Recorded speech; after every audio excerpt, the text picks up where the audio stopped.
कहानी का शीर्षक खिचड़ी का मजा। आगरा की सर्दियां बहुत कड़ाके की थीं। एक दिन बादशाह अकबर अपने महल की खिड़की से बाहर जमी हुई यमुना नदी को देख रहे थे। गरीबों को ठिठुरते हुए देखकर उनके मन में एक सवाल आया। उन्होंने अपने चतुर मंत्री बीरबल से पूछा, बीरबल, क्या तुम्हें लगता है कि कोई इंसान इतनी सर्दी में पूरी रात यमुना की बर्फीले पानी में कमर तक डूबकर खड़ा रह सकता है, सिर्फ एक इनाम के लिए? बीरबल ने सोचकर जवाब दिया, जहां पनाह, यह इनाम और इंसान की जरूरत पर निर्भर करता है। जरूरतमंद आदमी बहुत कुछ सह सकता है। अकबर को यह जानने की उत्सुकता हुई। उन्होंने ऐलान करवा दिया, जो भी आदमी आज पूरी रात यमुना के बर्फीले पानी में कमर तक डूबकर खड़ा रहेगा, उसे 100 सोने के सिक्के इनाम में मिलेंगे। यह खबर पूरे शहर में फैल गई। बहुत से गरीबों ने सुना, लेकिन यह काम नामुमकिन और जानलेवा लगा। रात आई और पहले से भी ज्यादा ठंड पड़ी। चारों तरफ पाला जम गया। अगली सुबह अकबर और बीरबल नदी किनारे पहुंचे। सबको हैरानी हुई जब उन्होंने देखा कि एक आदमी बुरी तरह कांपता हुआ बर्फीले पानी में खड़ा है। उसके दांत बज रहे थे। सिपाहियों ने उसे बाहर निकाला, कंबल ओढ़ाए और बादशाह के सामने पेश किया। अकबर अचंभित थे। तुमने सचमुच यह कर दिखाया। तुमने अद्भुत लगन दिखाई। बताओ, तुमने यह कैसे किया?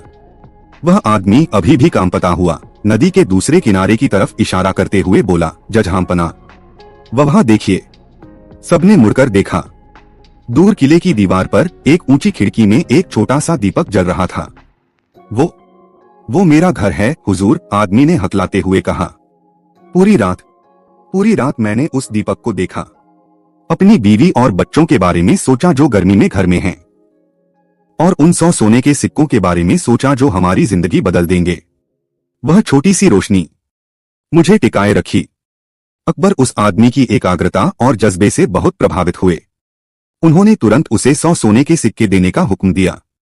बीरबल की तरफ मुड़कर उन्होंने विजयी भाव से कहा, देखा बीरबल, प्यार और जरूरत की ताकत इंसान को सबसे ठंडी रात भी काटने की ताकत दे देती है।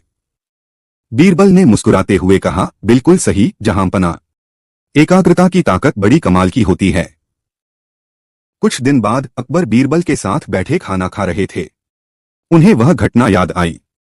वह गरीब आदमी बीरबल, उन्होंने सोचते हुए कहा, सोचो उसने अपने परिवार के लिए कितनी पीड़ा सही। सचमुच प्यार से प्रेरित समर्पण की कोई सीमा नहीं होती। बीरबल ने धीरे से सिर हिलाया। यह बहुत गहरी बात है जहांपना, ऐसा समर्पण कम ही देखने को मिलता है। अकबर ने मुस्कुराते हुए एक नया विचार सामने रखा, पर बीरबल, क्या तुम भी ऐसा ही कुछ कर सकते हो? क्या तुम भी एक रात उस नदी में खड़े रह सकते हो? बीरबल ने तपाक से जवाब दिया, क्यों नहीं जहांपना, अगर एक गरीब आदमी कर सकता है तो आपका बीरबल क्यों नहीं करेगा? अगली रात बीरबल भी यमुना नदी के ठंडे पानी में कमर तक डूबकर खड़े हो गए। अकबर खुद देखने आए। सुबह होने पर बीरबल बाहर निकले। अकबर ने उनसे पूछा, तो बीरबल, तुमने भी किसी दीपक को देखकर हिम्मत बनाए रखी? बीरबल ने मुस्कुराते हुए जवाब दिया, जी नहीं जहांपना, मैंने तो आपके महल की ओर देखा। वहां आपके कमरे के बरामदे में एक बड़ा सा लालटेन जल रहा था। मैं बस यह सोचता रहा कि उस लालटेन को जलाने के लिए जो तेल और बत्ती खर्च हो रही है, उसकी कीमत शायद 1 सोने के सिक्के से भी ज्यादा होगी। और मैं यह मनाता रहा कि सुबह होते ही मुझे 100 सोने के सिक्के मिलने वाले हैं। इसी लालच और खुशी के ख्याल ने मुझे गर्मी दी। अकबर हैरान रह गए। उन्होंने पूछा, पर बीरबल, तुम तो कहते थे कि वह गरीब आदमी प्यार की ताकत से खड़ा रहा। बीरबल ने समझाया, जहांपनाह, सच तो यह है कि उस गरीब के लिए भी परिवार के प्यार के साथ साथ 100 सोने के सिक्कों का लालच भी एक बड़ी ताकत थी। जब जीवन में गहरी जरूरत होती है तो प्यार और लालच दोनों ही इंसान को असंभव काम करने की ताकत दे देते हैं। मैंने बस यही सिद्ध करना चाहा था। उस आदमी की हिम्मत असली थी, मगर उसका एक कारण सोने के सिक्कों का लालच भी तो था। अकबर बीरबल की बात समझ गए। वह हंसे और बोले, बीरबल, तुम सचमुच अनोखे हो। तुमने मुझे एक और बड़ी सीख दे दी। उन्होंने बीरबल को भी 100 सोने के सिक्के इनाम में दिए। कहानी की सीख। यह कहानी हमें सिखाती है कि मनुष्य को कड़ी से कड़ी मुसीबत में भी एक लक्ष्य पर ध्यान केंद्रित करके और उसकी प्राप्ति के प्रबल इच्छा, चाहे वह प्यार हो या लाभ,